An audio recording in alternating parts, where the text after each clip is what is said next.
and things like that. You remember that's the chairmanship that President Kagame held for about 8 years. This is my expectation that quite a bit will be done and continues to be done in that front. That is basically a role that elevated Kenya again to a key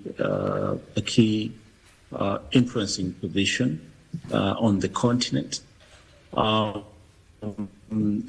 At some point, and of course, I mean, people can actually have different views given the change of guard or the change of administration in the US.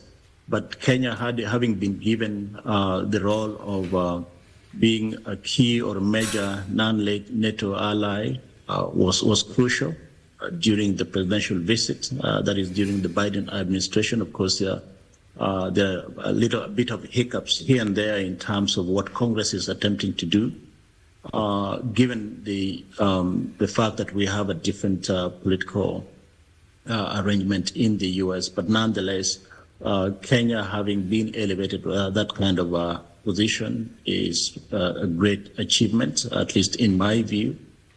So looking broadly from the international platform, I think that as a country, we have done pretty well, obviously with the attendant challenges, but nonetheless, Kenya has actually risen to a great position. Let's not forget the hosting of Chan. That again basically elevated Kenya to a great new level in influencing really what happens in Africa. So overall, if I was to grade this administration for the last 3 years in what they've attempted to do on the international platform, I would definitely give Kenya 8 out of 10, 10 being the best. 2 part of it is still needs to be done or work in progress. And I'm looking at it from a fairly positive point of view. And of course, we are waiting to see in just a few days. The president will be here in New York to attend UN GA, known as UNGA. Thank you so much. And of course, let Sami pick it up from there. Sami, Daktari has raised very pertinent points when it comes to this administration, especially President William Ruto making the first state visit to the United States of America, which was widely covered. And also, he will be going back there for the UNGA convention that will be happening there as well in New York. So in terms of the relations that we have created with other countries, how would you rate Kenya? Thank you very much. I want first to say that this government has really tried to improve Kenya's image abroad. And if you have seen the lectures perhaps the president has given in various nations, for example, when he was in the USA, when he was in Botswana, you saw the president getting standing ovation. Even the recent one, he was outside in Asia. I don't remember actually the Asian country he was, but he got even a standing ovation for his encouraging speeches that he has made and improving the Kenya's image abroad. And perhaps that's the reason why we are seeing tourists flocking in. We also see the good relations. He worked with the former US ambassador who is yet to be replaced. And I think in as much as Kenya's image, perhaps ourselves, we have our own internal issues. Our image out there is upstanding. Remember also the Chan competition that took place here. In fact, if you could see the committee that was in charge of that praising our preparedness, our appearances in the field, the image of our nation was well captured, the president being present in such events. There are things we have missed for quite some time. If you see also, this country also has, in our foreign, there are what I call the bouquets and the barbs. We have had a few barbs especially on foreign relations with our neighbors. We have seen our failing relations with Tanzania. We have seen the Jubaland forces being said to be in Mandera. Some are denying, some are saying they are there.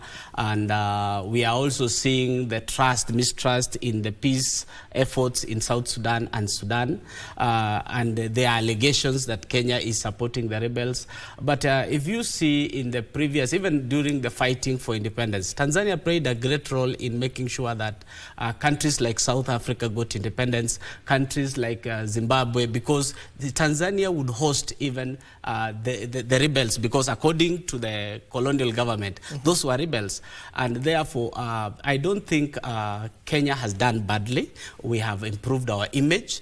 In fact, even the diversification into internet and I mean the world of internet and online activities, you see Kenya's image. If anyone wants to sell something, they have to mention Kenya so that they get the support. And therefore, that tells you we have a good image out there, and that should be improved. But we failed a little bit, especially when we were looking for the seat, the AU chairmanship seat, where Raila Odinga lost to the Djibouti candidate. And perhaps that was the only glaring diplomatic failure. Though we say in a competition, there's always a chance either to win, lose, or come at a draw. And therefore, we have a good image out there. And in as much every country has their own internal issues. You have seen countries where even when the president was in Paris the other day and he was giving a lecture, to people who are demonstrating actually. There was a demonstration going on, and that is why if we see the gains we have had, even with the 2010 constitution, the gains we have had as Kenyans, we can express ourselves freely, and perhaps the international community has a good eye on Kenya. You have seen even people who are retiring from UN jobs, the retiring ambassadors, some even don't leave Kenya. That tells you we have a good image internationally, and we should ride on that and keep that. You remember our neighbors, for example, are actually trying to compete with us on tourists. But you see tourist majority coming to Kenya. And you have seen the numbers have improved strategically, gradually, up to over 50% improvement in the tourists coming into the country. That tells us we have a good image internationally, and we should keep it up. And Doc, if you can hear me, the regional security, not only here in the East African region and the continent at large, Kenya has even played a critical role in other countries. For example, Haiti, given that the United Nations General Assembly will be happening in the coming days, also with Kenya having an unpermanent seat within the United Nations, how vital and what are diplomats saying about Kenya's mission in Haiti? You know, the fact that we are actually still in Haiti, and of course it's unfortunate that I think there were some reports that we lost some of the police, one or two police officers from Kenya. These sort of interventions actually elevate the profile of our country, and I know there was a huge debate and continues to be in Kenya, which is good, because the vibrancy of that conversation makes it really useful that actually in Kenya there's the level of democracy in terms of freedom to express, if it's, we're not talking about protest, but just the fact that we have the opportunity to actually give views over one or two things. That is the intervention in Haiti. Basically, if many of you know, or most of Kenyans know, that is actually supported by, one, the UN, and two, the US government.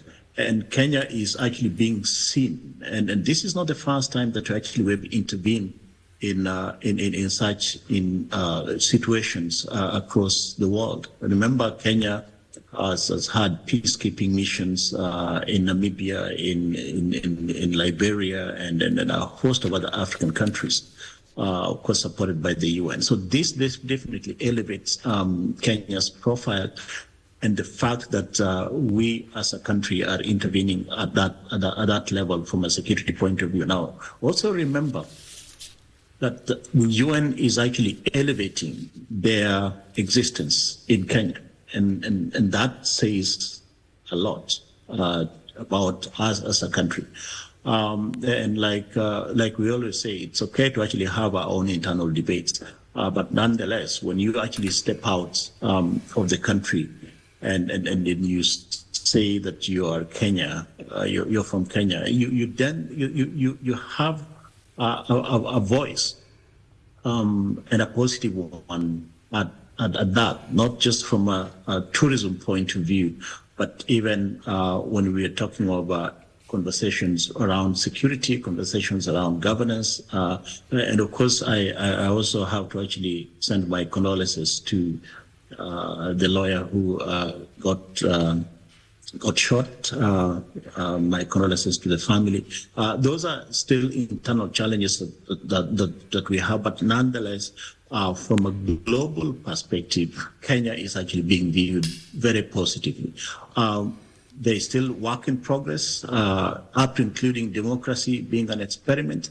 But nonetheless, we are doing well. And I think that, for those of us who have the privilege to actually sit on forums like this, is to always encourage our people to be positive about what else we can do to even grow that positive image of Kenya around the world. And that brings economic progress and a lot more other positive elements that actually we can all benefit from as a people. And aside from Haiti, Meli, ATMIS Kenya plays a part. The Democratic Republic of Congo, before ICRAF left, KDF played a part. So how has the president, only through these policies that are being implemented in the security forces, how has it been vital for the region and the continent at large? You see, for once, for anybody to trust you with anything, you must show some leadership qualities in you. You must show some integrity. In as much as we have our challenges, we are not that bad. If you see our neighbors, our fellow Africans trusting us to lead a mission, the world and the UN trusting us to lead the mission in Haiti, that tells you we have a good image out there. And in as much as we have some challenges, they are not that bad. The world is seeing, actually they say in Kiswahili, hakuna kizuri kisichokuwa na dosari. So Kenya has played a very vital role. And as you see, UN is relocated some of its agencies to Nairobi. We have UNEP, you have UN Habitat, UNDP is coming. We even have the UN headquarters. Yes, UN headquarters, other headquarters are coming. And that tells you, if they didn't choose any other African countries, then Kenya has a special space in the world geopolitics. Kenya also, by hosting refugees, remember even President Paul Kagame of Rwanda was a refugee once here in Nairobi. And you have seen even some people, when Kenyans present themselves for leadership roles, they are easily selected. You can see even the positions of jobs abroad, and you see countries coming for workers in Kenya because there is some integrity perhaps Kenyans have that other countries do not have. There are some qualities we have that perhaps other citizens of other countries don't have. And as we see Kenya even hosting the climate summit, it tells you that our image outside there has improved, and we should keep improving. There's a lot of room for improvement by making sure we reduce on corruption, we reduce on nepotism, we reduce on tribalism. At the end of the day, if we were to reduce on those few challenges we have, perhaps we have a special, and that's why people say Kenya is the heart of Africa, actually the headquarters of Africa.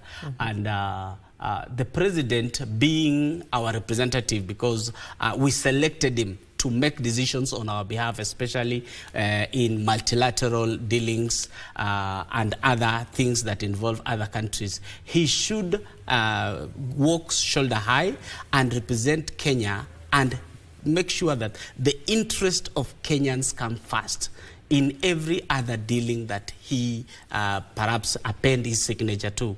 And that is why when our president is out there, you have seen he's treated special by other leaders. And I think even when President Kenyatta was president, you would see him having a special place. And that tells you, if we keep improving, even the Kenyans who are abroad, perhaps they have sold another image of Kenya.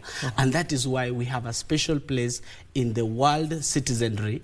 And that is why the world is coming to Kenya. So we should work together as Kenyans to improve our image, and our leaders should also know that they are our torch bearers, and therefore work well, work with integrity. Chapter 6 of our Constitution should be adhered to, and perhaps in the coming years, Kenya will be the only first world country in Africa if we move with the speed and in the right direction and with integrity and following the Constitution.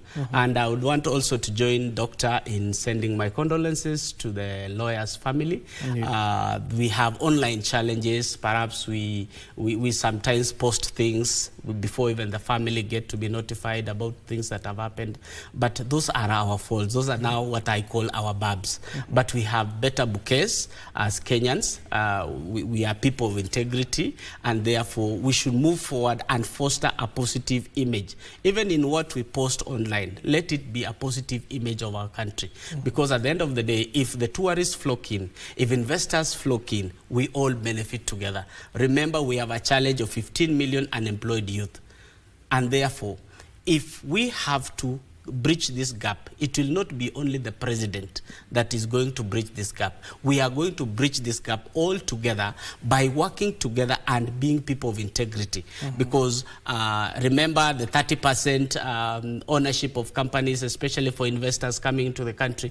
If people of integrity do not approach them, then they'll run away to other foreign countries. We have a high cost of living, of course, but that is universal. It can't just be special to Kenya. Because I have heard even in other clips our neighbors saying that things are cheaper in Kenya. So perhaps we have an image that we don't see ourselves. And we need to work on that. We need to promote integrity. We need to promote the Kenya's image. And so far, so good. Kenya has a special place in the world. And Doc, if you can hear me as well, the president has been very vocal when he hits these international forums.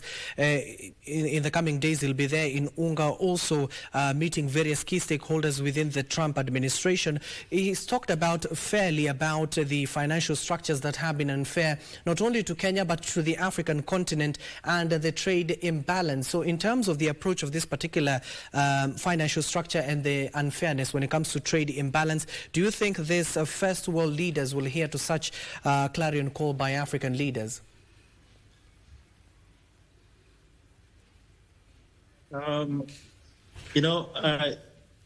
Kenya is becoming a darling, and this is one of the bold moves. It was a risky move, but one of the bold moves that the president actually took at the beginning of his term. And he basically spoke to the Western countries about reviewing the financial architecture that depressed Africa under debt and made it difficult for growth. And I think that was bold, that was risky.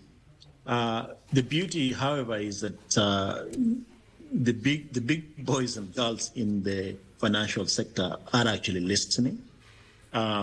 Just about last week, there was a conversation around trade that was hosted, I think it was in Algiers, by Afrexim Bank.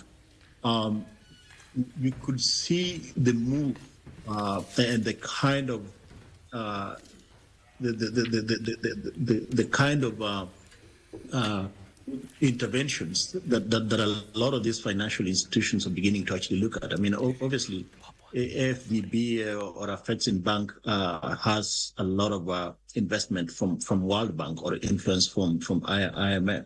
but you can begin to see that these sort of financial institutions are inviting African countries to actually have a different conversation around the financial architecture that actually has depressed economic growth of global South. So that is definitely a position that as a country we took through our leader, and it's given us good brownie points. But that is not just basically improving Kenya's profile. It also goes to help other countries in Africa. You cannot be you cannot be a beacon of prosperity in a sea of despair. So we cannot just be growing Kenya's economy or growing Kenya's image or profile without actually looking at what then happens to actually other countries around us, because it's really trade should be with the nearest countries around us to actually really grow our economy. So that to me was a big thing. But Abdiaziz, I wanted to touch on something that is a misconception about in Kenya, especially when we had the former deputy president visiting the U.S. I tend to disagree with a lot of Kenyans who thought that he was doing Kenya a disservice. For the most part, the deputy president was meeting mostly Kenyans who actually live here in the U.S. And most of the Kenyans who actually live here in the U.S. have access to a lot of information of what's happening in Kenya. I can say with sufficient confidence, having gone to school here in the U.S. and having worked here, of course now I live in Kenya, but I come here quite frequent, and I understand the environment around here. Just yesterday, 2 days ago, I had a group of about close to about 15 Kenyans, and we're just basically sitting on Sunday afternoon, the good weather, and we're basically having a chat. If I decided that, okay, fine, that is the group that I want to actually talk to and cover that and be able to actually post it back in Kenya, like we were talking about, the politics in Kenya and things like that, it would appear, if I stood there to actually criticize the president and criticize Kenya, it would appear that, hey, Mark Matunga has gone to the U.S. and is doing such a horrible job in actually talking against the country. I can tell you for sure that the deputy president was having a conversation largely with most Kenyans, and obviously extending the political conversations that he has in the country, and that is what he had extended here. I don't think that it has a huge policy or it has any policy influence, because the way this country is structured, even for you as a non-citizen to actually access key policymakers in the United States and influence Kenya's image, it's not an easy thing. And that did not happen. So the reason I'm disagreeing with most Kenyans, it is okay for the deputy president to actually have come here and sat down and have a conversation with a host of Kenyans, whichever state he went to. I just want to encourage people that did not really influence Kenyan's image or Kenyan's profile in any way, shape, or form. So let's not be worried. I think we have a lot to actually be able to do in terms of growing our image and profile internationally. But again, also, when we extend our local conversations across the waters, that's okay. That's the vibrancy of the nature of our democracy and the growth of it in the context that we actually see it today. So it's okay. It's okay for me to actually sit down with a host of Kenyans and debate very vigorously, or even talk to Kenyans about what my views are of Kenya. But that definitely does not really have a huge impact on our foreign profile as a country. Obviously, the president has quite a bit to do, being our lead diplomat across the continent, across the world. That's okay. But has that really translated? I mean, let me say, the image that we already have across the world, how does that translate to my villagers out on Fungano Island, it would have economic, the profile that as a country we have would have an economic impact. Now, remember, Kenya is not isolated. So we actually have the matrices that we actually use to look at what our economy looks like. Look at the dollar, the mighty dollar. We peg our economy around that. This is one thing that I think the current administration has done well. You remember when they took over, the dollar exchange rate was at, I think, 160 going to 170. It's been contained to below 130, 129, 128.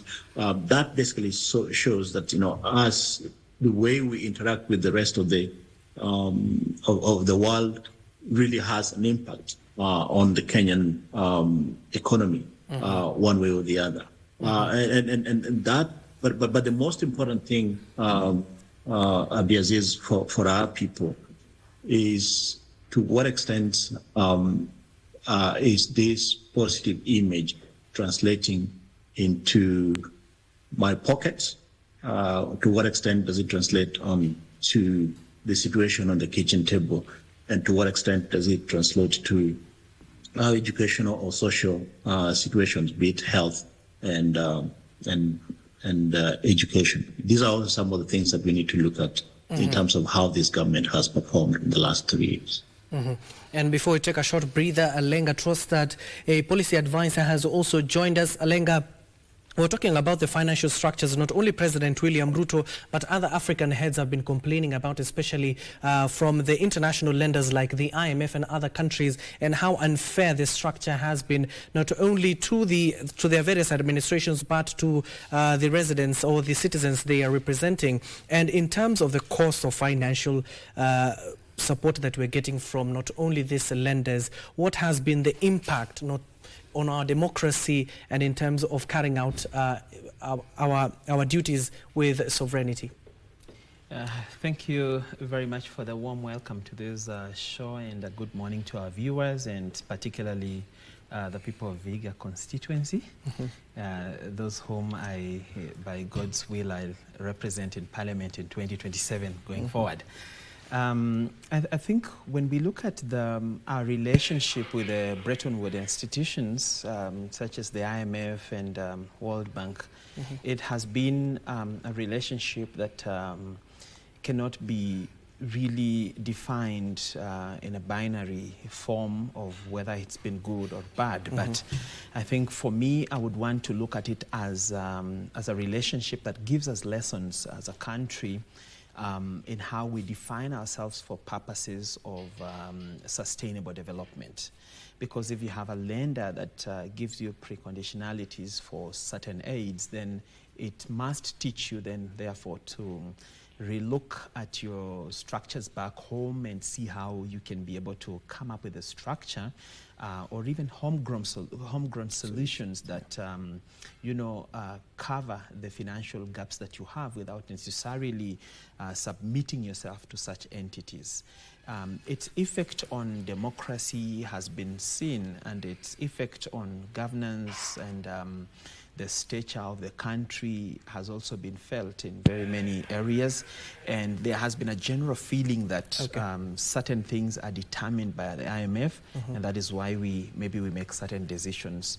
So I think going forward, we need to reevaluate ourselves and see how better can we stand ourselves in a path that directs us to sustainable development and homegrown solutions. Okay, don't worry, Aleka, we'll pick it up from there. Let's pay some bills first of all. The first commercial break here we'll be having on News Check. When we come back, we'll be still talking about Kenya Kwanza's administration, 3-year period of reign since they took over power back in 2022.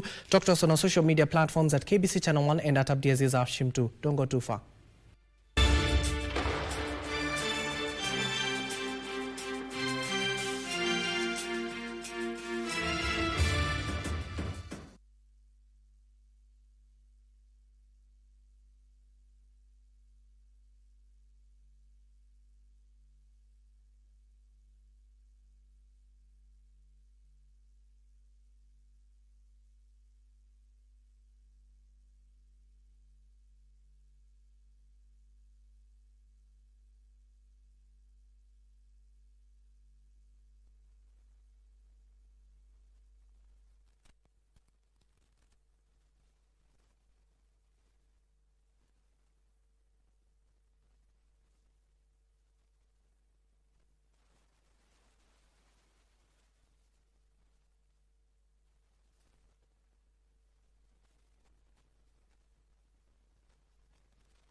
Welcome back and thank you for staying with us. Second hour, we're still focusing on Kenya Kwanza administration 3 years on. In terms of the economy, we're focusing on the foreign policy, and I do still have here Alenga Trostat, the policy advisor, Sami Meli, a political analyst, and all the way from New York City, Dr. Mark Matuga is joining us via Zoom. Let me go back to Alenga. We were talking earlier about, before I cut you short, we went for the commercial break.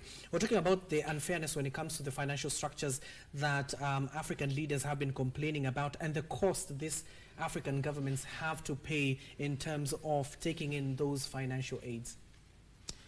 Yeah, it's very clear that Africa, not only Kenya, but many countries in Africa have had to bear the brunt of being dependent on foreign aid, being dependent on foreign support. And it's a high time that maybe African countries should rally together and create their own financial institutions, strengthen even the Africa Development Bank so that it's able to step in into the gap that World Bank and the IMF have been feeling. Because it's very possible, because I look at the whole of the African continent, then I imagine if they strengthen their own institution to fund Africa, self-generated capital from Africa to fund African states and African programs, it's very much possible. But the problem is we have been here for long enough and we have been conditioned to believe that the solution will always come from outside. But then I think with the emergence of leaders who can be able to speak, and you've seen across the African globe, in the last few years we've had presidents who can now be able to speak even on that international fora. They can be able to speak without fear and actually demystify the shortcomings of these funding platforms. Remember in the international forum where our president spoke vehemently on the unfairness of the international funding schemes, and he said that they do not stand for Africa and they do not represent the feelings of Africans, and they seek to exploit more of the Africans and to put them in a tight corner where their conditionalities determine the path for Africa. It determines the leadership, it determines the governance structures, and it determines even the education systems. You have seen a lot of countries have had to change their educational systems to fit what World Bank wants. They have had to re-engineer their foreign relations to fit what the EU wants and many other international blocks. So I think it's an awakening moment for Africa, and specifically even for us as Kenyans. For once we have a president who has been able to speak openly about those injustices in the world financial sector, and maybe that is a good starting point. And going forward, maybe it will force us to get into more stable discussions, more Afrocentric discussions that seek to elevate the place of Africa in multilateralism. And Sami, given that Alenga is talking about some of those financial aid, you witnessed what President Donald Trump did when it comes to the USAID, and the recent report you saw yesterday when it comes to food deficiency within some parts, including 15 counties that are within the ASAL areas that are currently suffering from food deficiency, where USAID had breached that particular gap. Not only USAID, but the Red Cross and other humanitarian organizations. So in terms of dependency, have we relied too much on these aids? You see, I put Africa in a situation whereby these are rich kid begging in his own party for drinks and food. Africa is a rich continent. It's only that our leadership in Africa perhaps have allowed smugglers, thieves to steal our resources, and then we go beg for the proceeds of the same resources. If we were to work, for example, strengthen African Development Bank and make sure that African Development Bank becomes our main lending agency, we can easily walk out of IMF and World Bank, because you cannot be given conditions, for example, of retrenchment in a country where 15 million young people have no jobs. So a condition like that, how do you meet it? You are creating so that you get, for example, let's say 100 billion, and you are told to retrench 10,000. That is a loss to the country. And therefore, we should think outside the box and even think without the box that is boxing us, called Africa, at we are poor. That thing, the poverty levels. If you were to walk, I presume that Alenga here and yourself have gone to these foreign nations, and you have seen even them, they have the slums, but they don't expose that. They hide it. We have people who have gone abroad and thinking that they have got green pastures, only to find themselves in the streets, having left a country like Kenya, where you can walk to a neighbor and eat and come back. Try that in the US. They will serve the food minus you, because you never said you are coming. And therefore, the ADB should be strengthened. These unfair rules should be rejected. Because there was a time our president was asking the other leaders, the African leaders, we work together. We don't go into a meeting having been called and lectured. Unfortunately, we are backtracked. We are backtracked on those, and that is why I'm saying African leaders should walk the talk and not talk the walk. Africans shouldn't beg at all. The other countries, for example, the colonial masters that have developed, the first world countries, they are like a team that played during the halftime when the rest were in the bush. Africans were in the bush that time, and they played with our resources. They took them and they put it into good use. And therefore, what we have, the little we have left, can be guarded well. For example, the other day, the president with his team made sure that our coffee got the best prices. And that's why coffee farmers rose, the income from a kilogram of coffee rose from 50 shillings to 150. You can see that is now the way forward. We should think of producing finished products rather than raw materials. We can encourage, for example, if the chips that are used to manufacture mobile phones come from here in Kenya, I realized they discovered the other day, why should we export our oil as crude?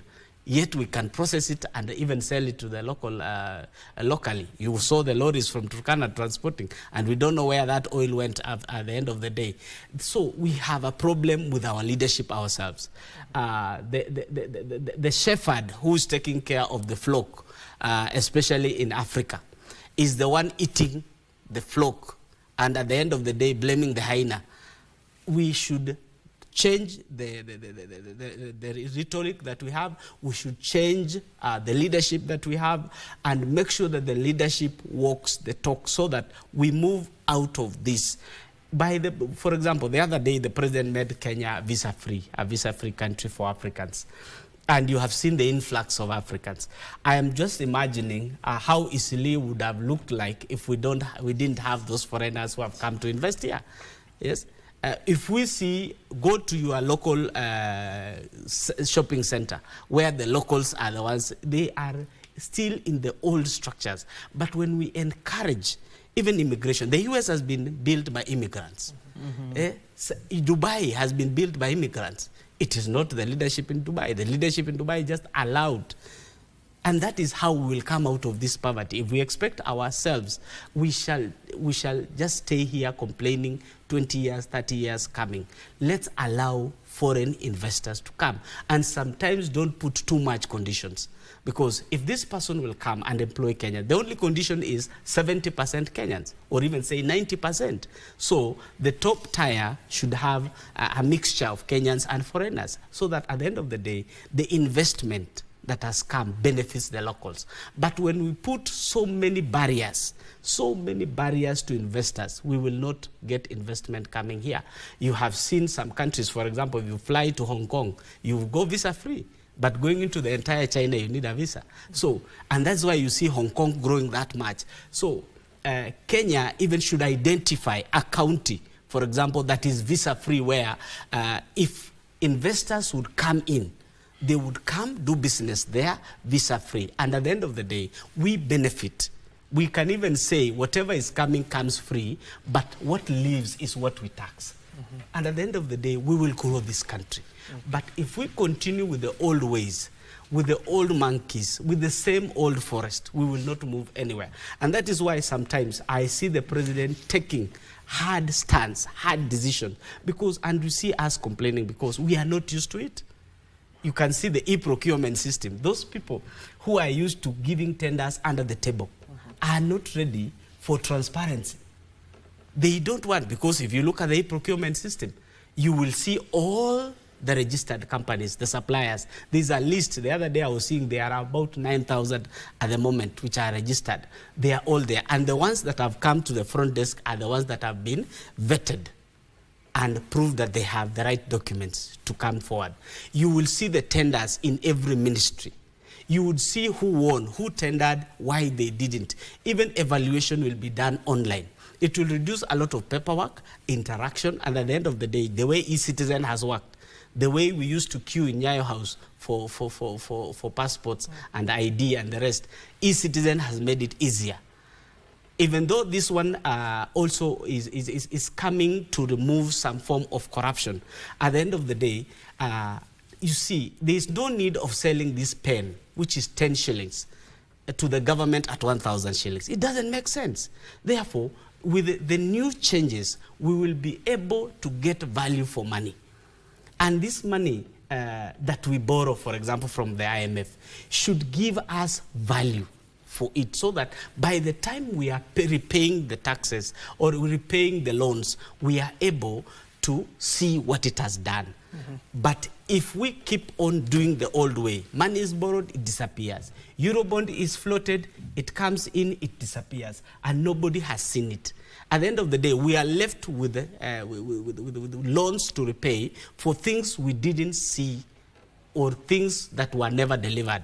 And that is why, if we accept to bite the bullet and do due diligence, Kenya will move to another place. And sometimes it takes the firstborn or even the lastborn or the middleborn to show the way. And of late, Kenya is showing the way to the African countries. And we should applaud, even though we should challenge sometimes our leadership does wrong things, we should applaud the good things that they do.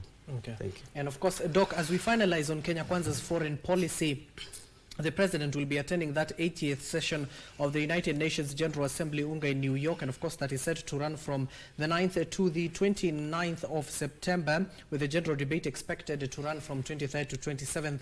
That will be the end of this particular month. It will be very interesting to see how our president will be interacting with President Donald Trump, especially when it comes to Kenya's diplomatic influence and the country facing east. So how intricate will those discussions be?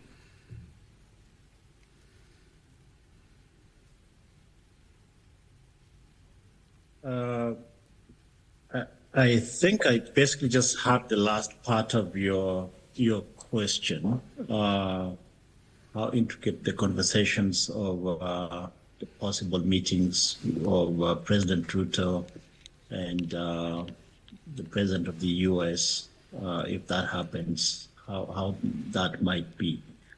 Is that the question you asked me? Yes, yes, Doc.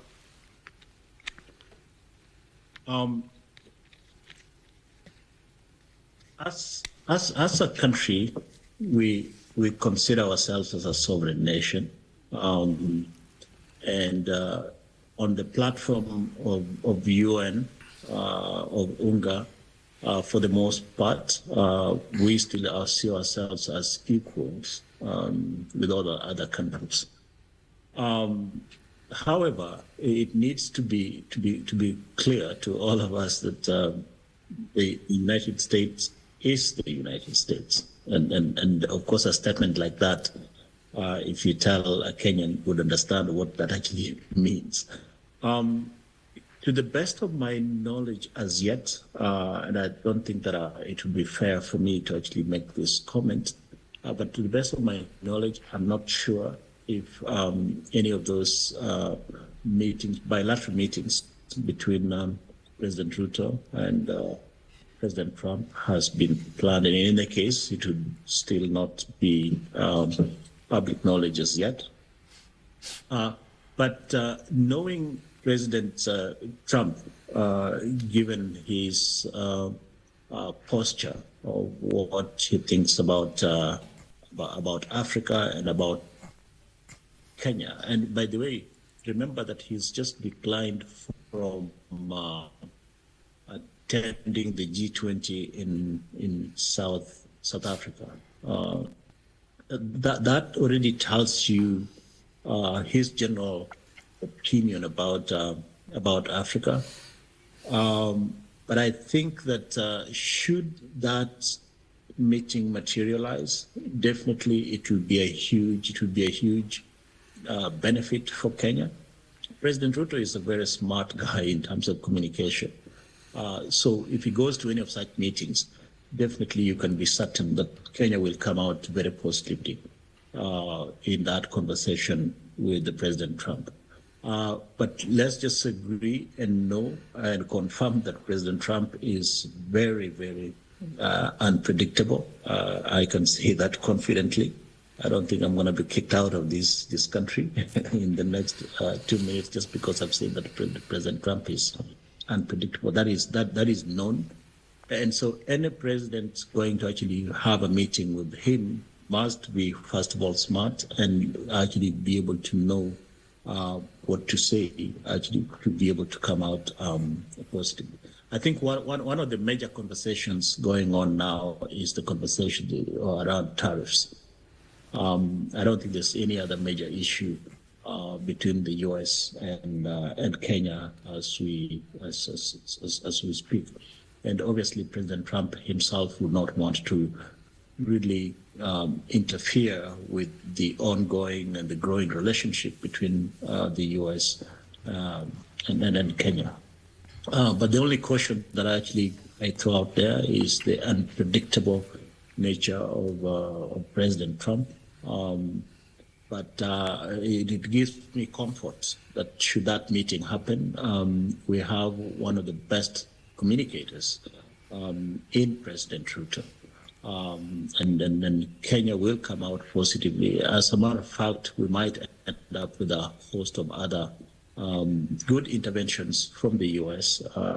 To Kenya should that meeting happen.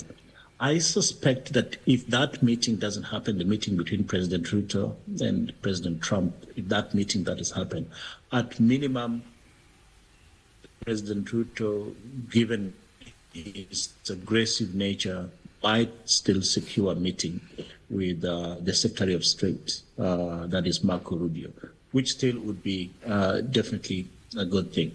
I want to remain positive about this visit, about the president coming to New York for UNGA, and I want to remain positive about his his meetings on the sidelines, the bilaterals. I know that the president has already talked about the possible meetings with the tech giants to see how the tech giants, the likes of Google, Microsoft, Intel, Meta, and such, can actually improve investments in Kenya and also create a much better tech environment for the benefit of Kenyans who are tech savvy, huge tech consumers, and I think one of the leading African countries in terms of technology. So having that conversation from a tech growth point of view is definitely good.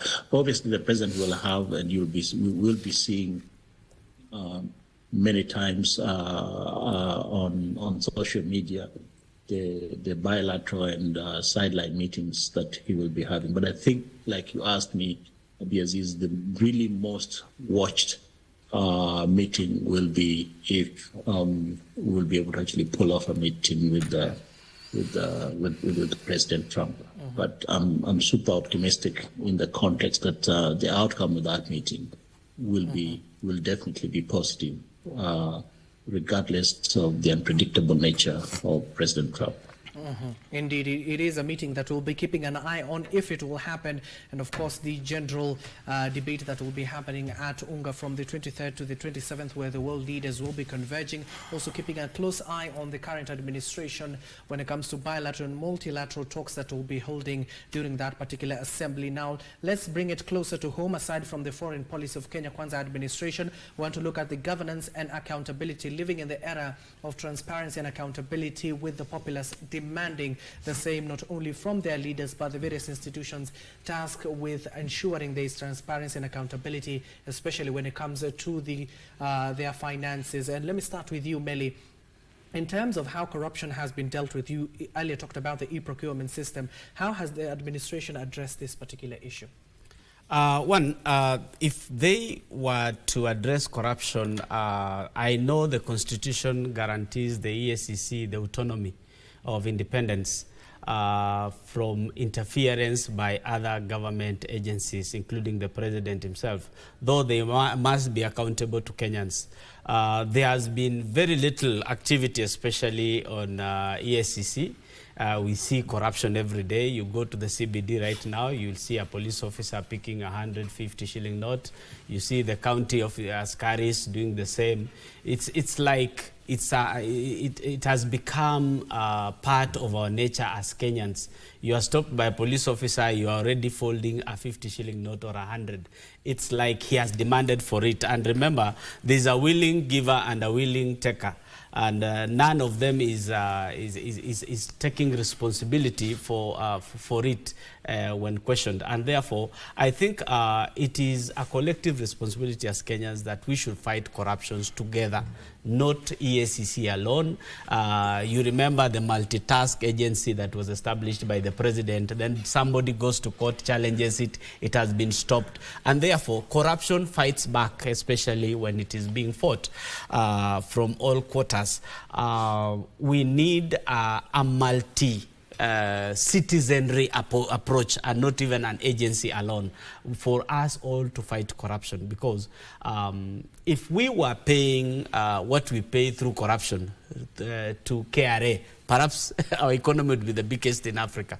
There is a lot of corruption in recruitment. For example, the National Police Service very soon will be doing recruitment, and you will see allegations of corruptions here and there.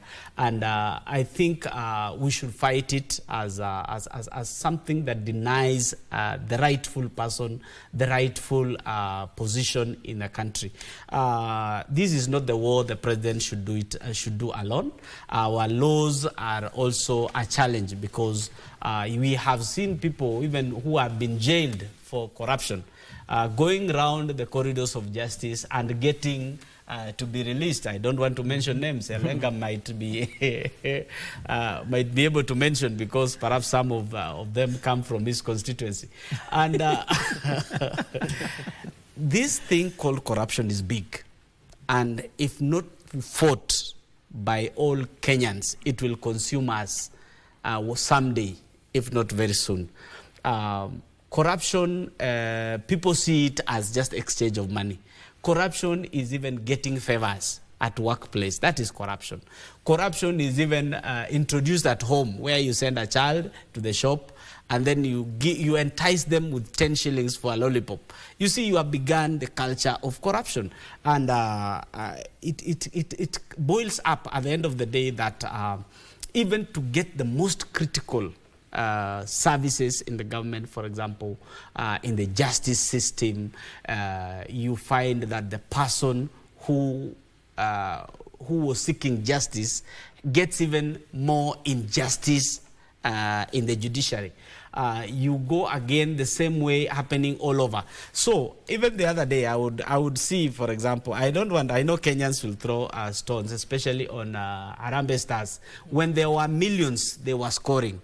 When the president said nothing, they were beaten like no one's business. So I think corruption is in our blood. So how can we have that corruption, and they were being given those monies? Now, no, the question is, was it a budgeted thing? Was it in the budget? And why? The Malkia strikers were never given anything, yet even they won a continental cup.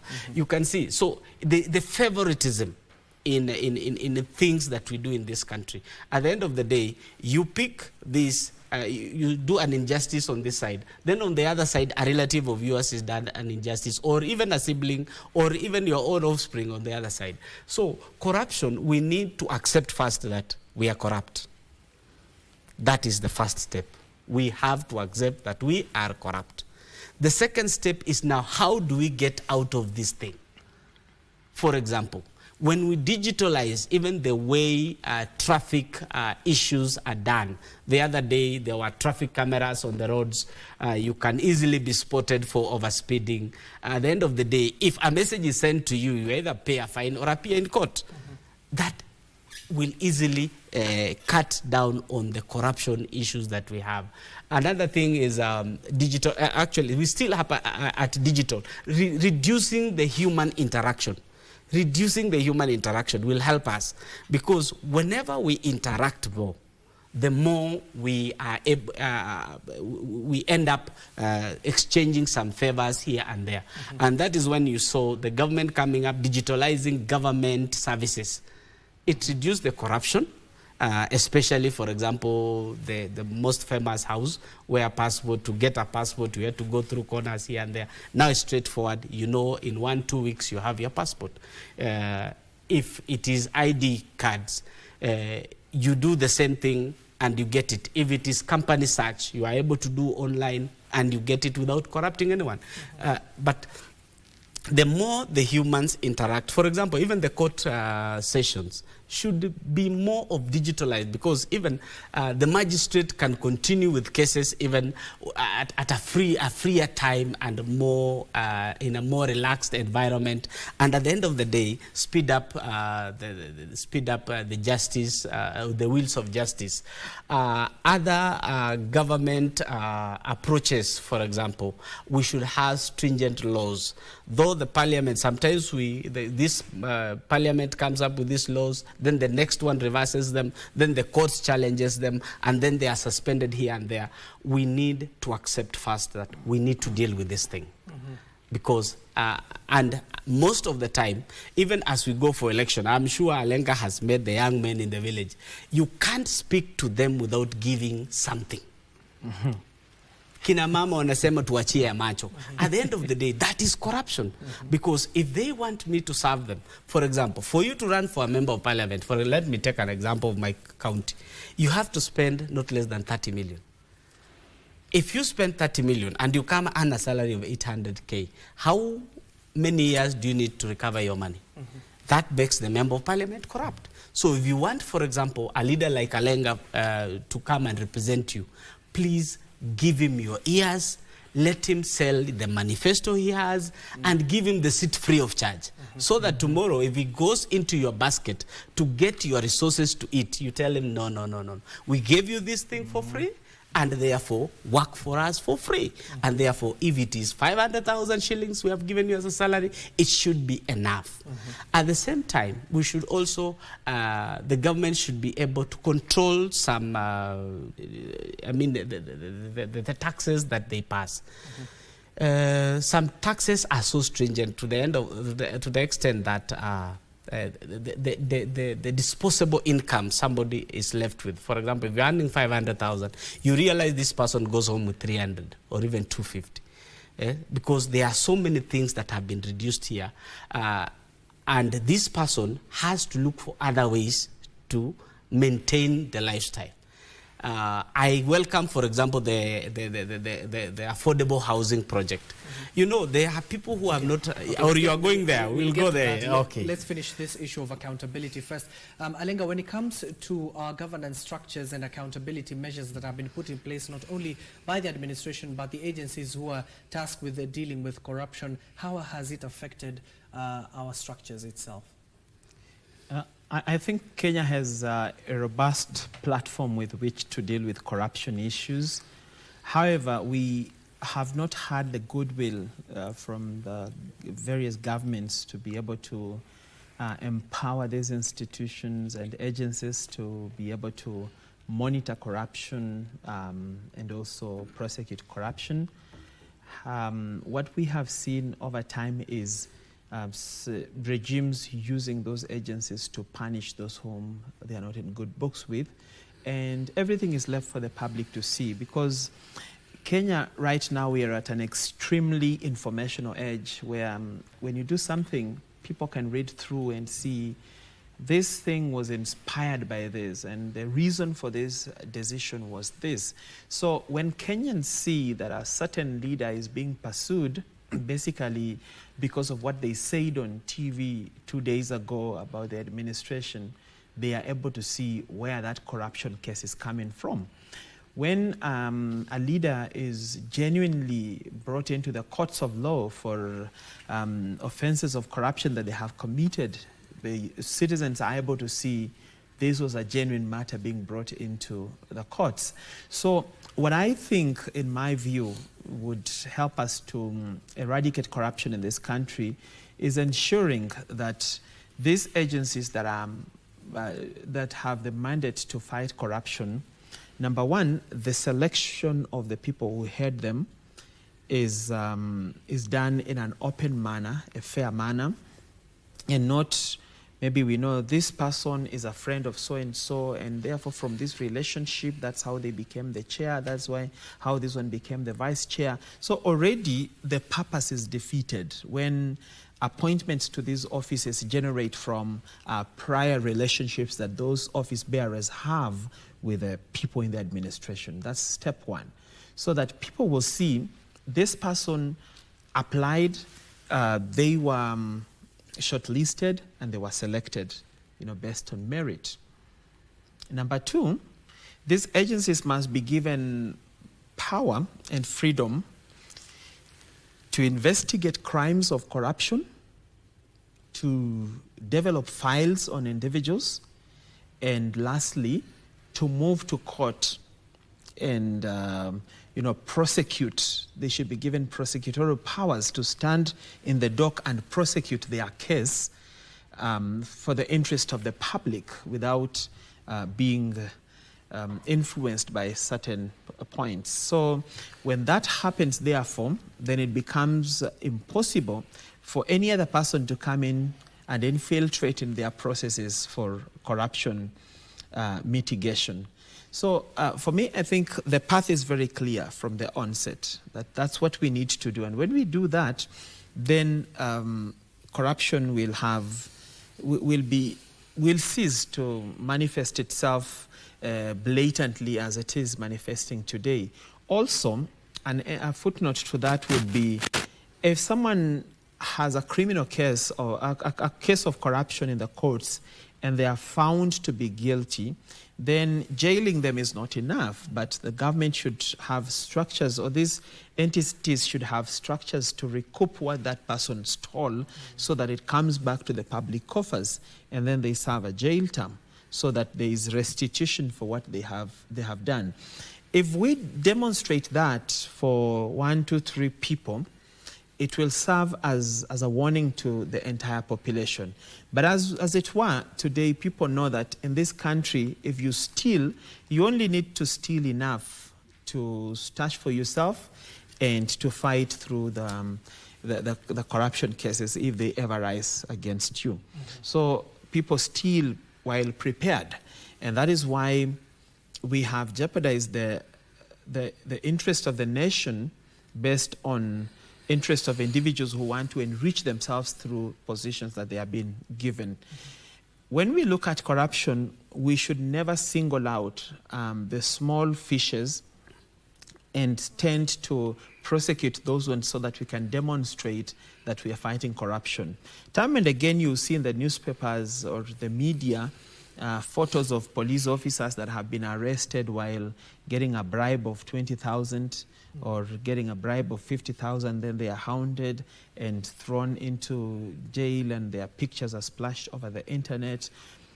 Well, that's a good place to start from, but once these small fishes are the ones that face the brand, while we continue to have people in serious offices that are stealing massive amounts of money from this nation, jeopardizing our healthcare to our people, jeopardizing education to our children, jeopardizing employment opportunities for our young people, then it calls us as a nation to think deeper about this element of corruption. We have reached a place where I think we have mainstreamed corruption in our day-to-day life, even just as my brother Meli says. We have, if you find somebody complaining about corruption, it is that person that has not found a chance to be part of the corruption. That is the person that will be castigating corruption at the top of their voice. But every Kenyan is potentially waiting for an opportunity where they can dive in. So I think also away from governance structures and constitutional bodies being the ones we look at in terms of for purposes of fighting corruption, I think we must also come to a place where it becomes a societal issue that we must fight for corruption. Let's say, for instance, if we have a governor whom we know in this county, our total disbursements are this much. For the last 5 years, the governor has been in office. But when we look through the county, we cannot see a project where this money seems to have sunk in. Then we have a responsibility as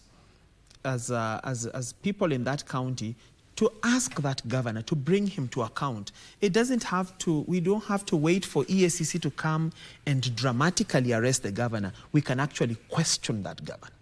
If we have an MP, and all these resources are available. If you go to the internet, you'll see how much has been disbursed to you in terms of CDF. Like for my constituency, Vihiga, for the last 8 years, the current MP has been in office. We've been given a disbursement of 1.18 billion.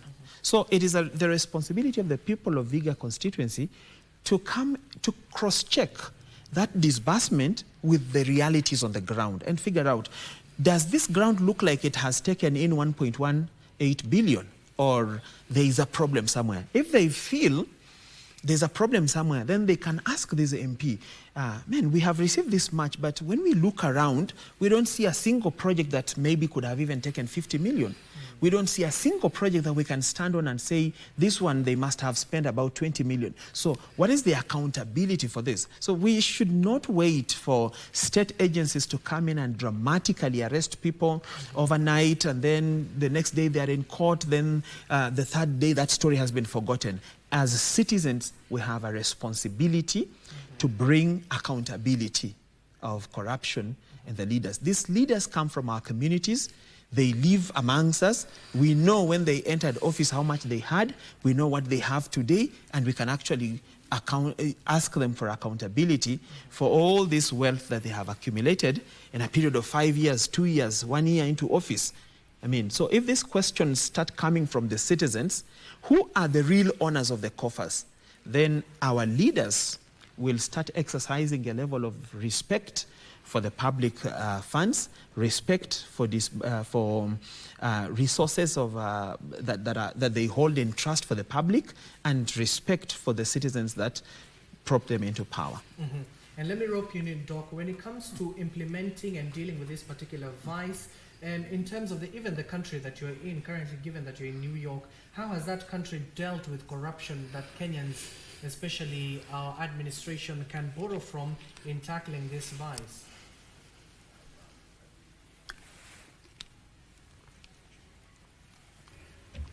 Abdiaziz, I want to agree with everything that Meli has said and everything that Lenga has said about issues corruption.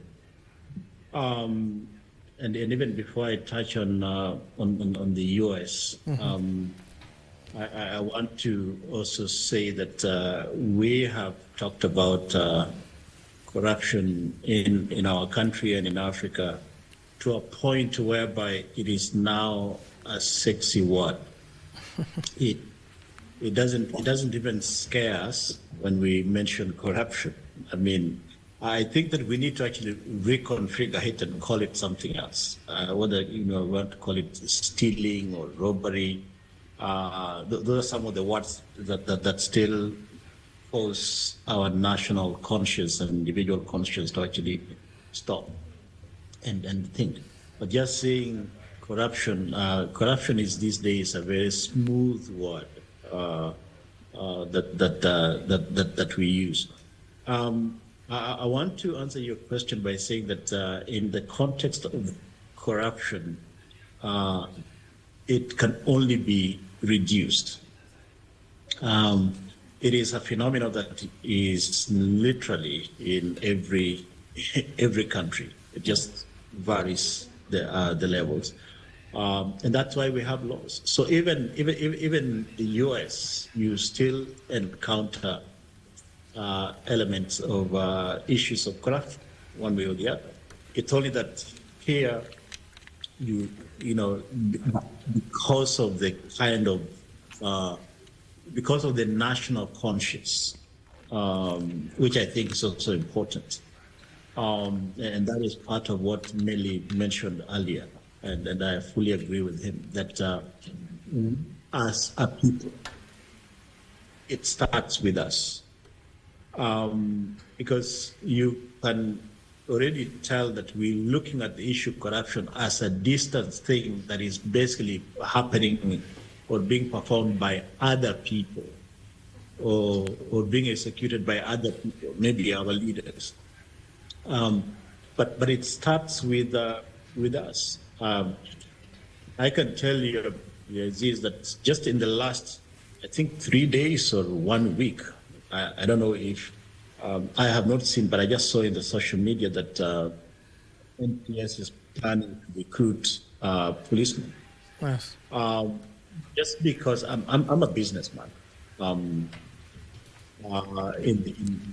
the IT sector, but just because of my profile, I get a lot of requests. I already have a lot of requests, a lot of SMSs asking me to work with the president or the leaders to actually get certain positions, a certain number of people that can be employed.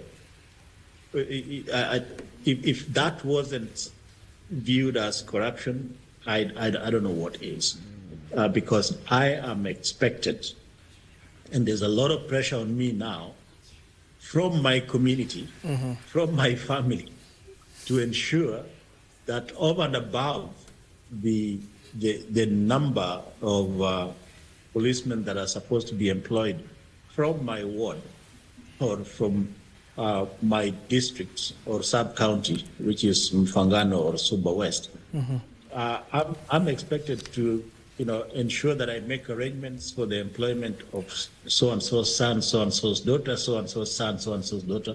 And right now I have requests that is going almost like the number 30. So where am I going to actually get this? And I'm under a lot of pressure by my own community. So you can see how it actually impacts everybody. So we should not just be looking at the elected leaders. We should not just be looking at those who are in government. Here in the US, to actually start a conversation around, or even look at the possibility of how a policeman, like let's say here in New York, NYPD, there would be no relative, there would be no pressure that you actually need to deploy to get your son or your daughter employed at, as a police officer to be a member of NYPD. There's absolutely none. It's so transparent. You go online, you apply, you are interviewed. If you qualify, you are employed. But even to go around and trying to look for the chief of police, the chief of NYPD to actually pay so that X number of people are employed, it does not exist. And even that opportunity alone. And if you are, of course, there are people who even attempt.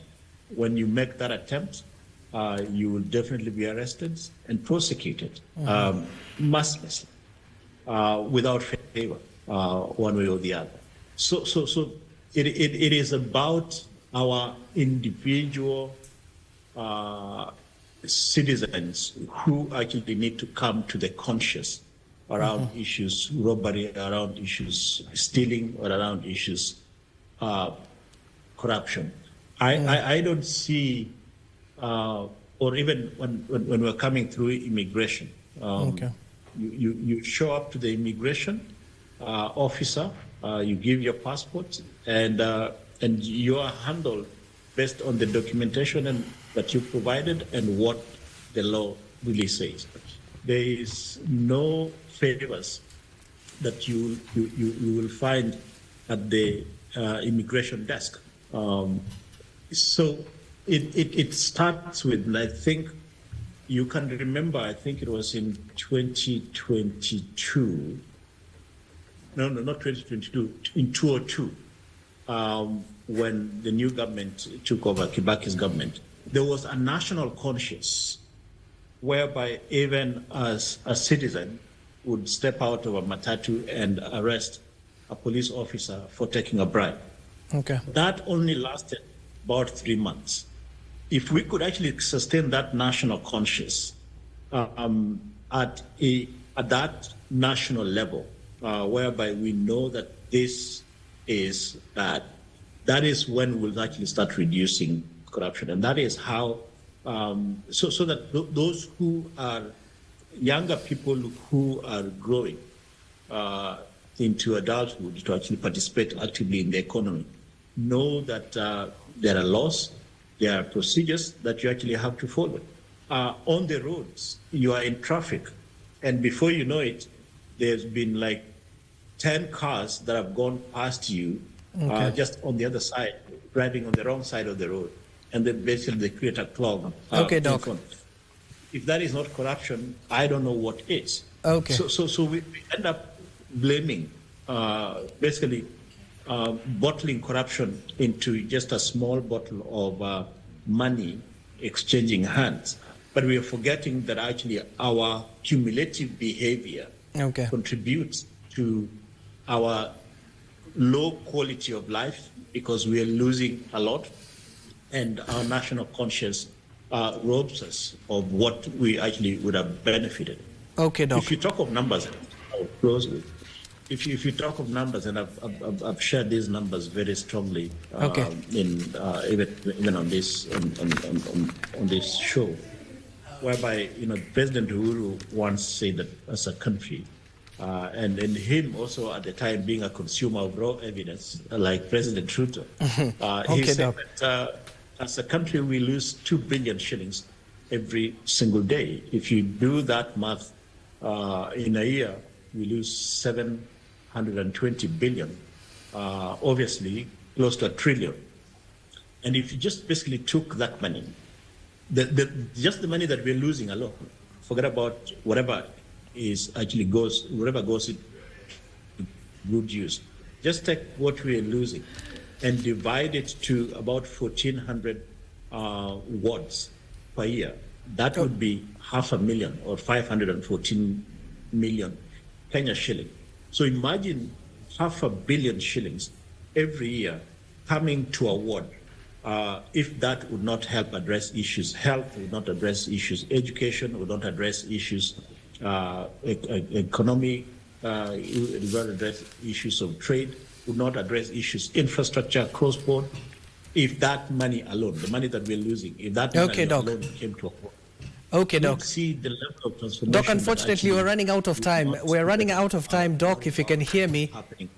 Daktari, if you can hear me, we are running out of time. I want to get closing remarks from all of you, given that I need to pave way for my colleague, that is Khalid Abdullahi for Kurunzi Mashinani. Just 30 seconds, gentlemen. Let me start with you, Meli. 30 seconds. Sum up the performance of Kenya Kwanza administration for the last 3 years. In 30 seconds, please.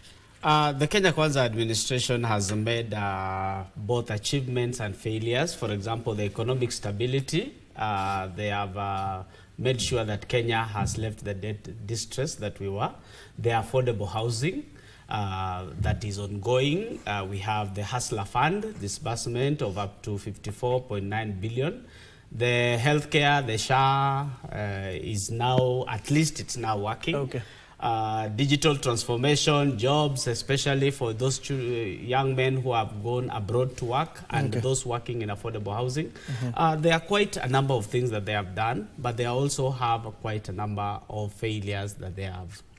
Yes. Alenga, 30 seconds, please. We are running out of time. I think in my view, the administration of Kenya Kwanza has started on very important things that we hope can be improved with time. That is the new healthcare system, that is the university funding model, the housing scheme. These are things that if sharpened properly and we ensure that they work to meet the intended purpose, they are very, very interesting things that could actually transform the country. However, where I feel the Kenya Kwanza administration needs to work harder is on foreign investment to market Kenya outside there as an investment destination, to streamline our tax regime so that it favors new businesses coming up, and also to just provide incentives for people who want to invest into Kenya as a strong and powerful marketing hub in East Africa.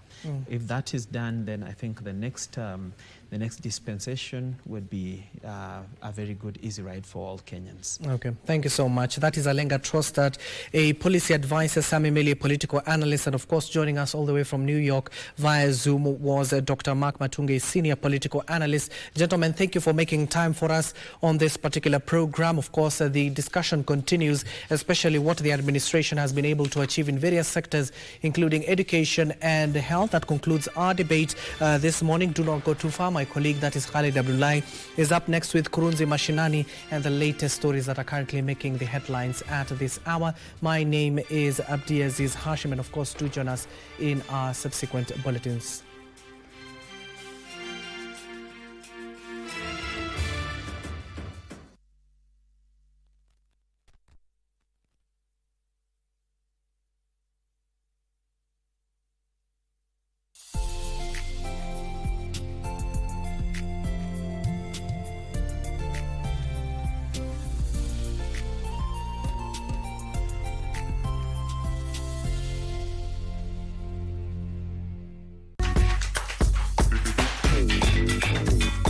Religion can be simply described as a system of faith and worship where people communicate with a spiritual power or powers.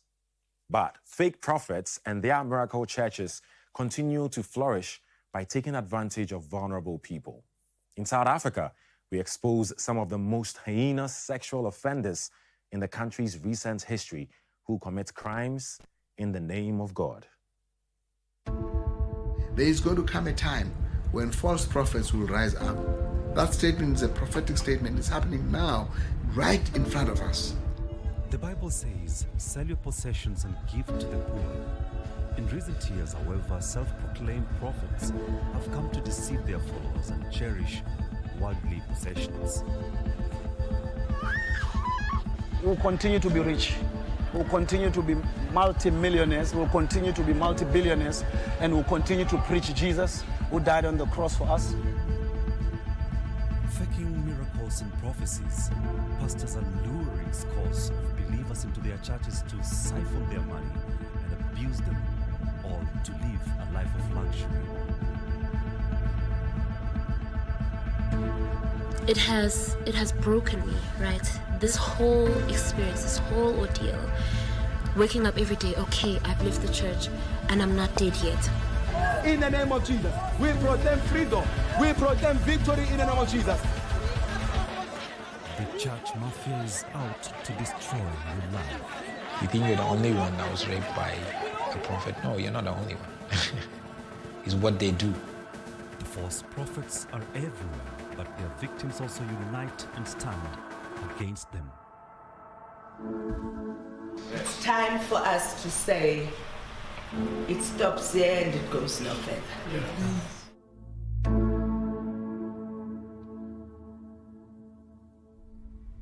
Cheryl Zondi does not go into churches anymore. Too painful are the memories. For this interview, however, she agrees to meet in one close to her home in Johannesburg.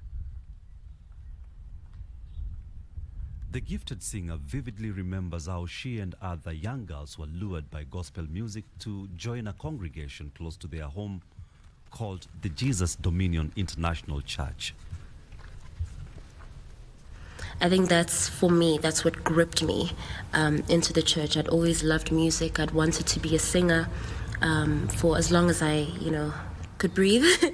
And just hearing them and how they sang, they sounded like angels. Timothy Omotoso, the church founder, set up a string of gospel choir girl bands after he met Zondi.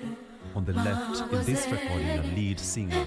She moved to the church grounds together with 30 other young women. They believe this to be the start of their singing careers, just to realize Omotoso's real intentions. Vulnerable and away from their friends and families, the pastor started to sexually abuse them. When he raped Zondi for the first time, she is a minor and convinced that the pastor commands heavenly powers that can destroy her.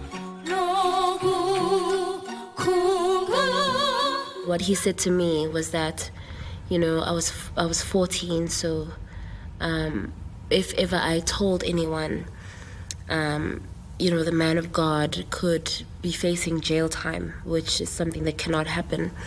He told me that this was to be a covenant between myself, and God, and that if ever I were to tell anyone, I would be breaking the covenant, and the punishment for breaking a covenant was death.